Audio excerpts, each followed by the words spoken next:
wollen euch einmal eine Forderung stellen. Was? Hallo? Bis, Du willst- bis 19:30 Uhr 2 Bulli-Clips. Boah, Alter, ich krieg ja so einen Run weg. Nachts auf ein Vakuum, Hasepet, trinke Whisky, kein Shampoos und Flasche Sekt und fick Deutschraps Anus von A bis Z. Mein Penis ist hart, Digga, BBW Arschloch, klebriges Hasch, kein CBD-Glas. Problem wird gelöst, Mädchenenart, Darknet, Kilogramm, Text, DPD-Fahrt, wie Thailand-Nutten gehst du Eier lutschen. Besonders bei Jungs mit Bikerkutten, wenn ich komm, musst du Hure dein Speicher putzen. Gucci-Rapper werden wieder Primer-Kunden. Deutschlandweit nur noch Hurensohn-Rap-Bullen sind an mein Hals, so wie Ude Tonnet, ich sag, ich verdien mein Geld. Deswegen drücken wir euch Mexikanern jetzt 2 Bully-Equips, 3 Spezi-Equips, Entschuldigung der kompletten Leaderschaft auf Knien. Bis morgen. Ja, aber Jungs, Ja, Bro,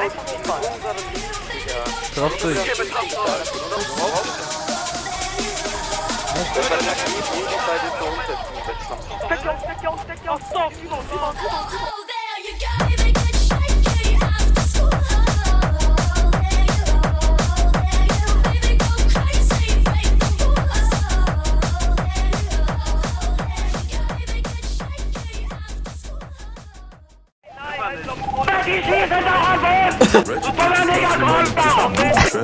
Ich hab gerade 10 Bar des Casa Azul bestellt. Wie kann es sein, dass du mich direkt danach Bruder nennst, obwohl ich dein Gesicht noch nie gesehen hab in meinem Crewumfeld?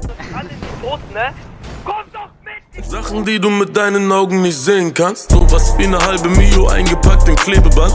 Ich mach eine Money Shower, sie den Regentanz, während du böse guckst und denkst, damit ziehst du die Ladies an. Sie wollte einen Prinz, doch jetzt ist sie mit einem Baller. Ich bin from the Garda, sie nennt mich Shot Carla. Sie will ins Grill Royal oder Bosch hat. Ich kauf ihr da einen Drink, doch ich kauf ihr kein Water. Ich lass die Flasche spinnen, bring mir noch ein Shotglas. Schon besonders, wie du das mit deinem Dong machst. Ich muss dich kennenlernen, das hier ist kein Vorwand. Ich studiere Pretty Things, ich mache mein Doktor. Oh mein Gott. Ey, das ist fett unnötig.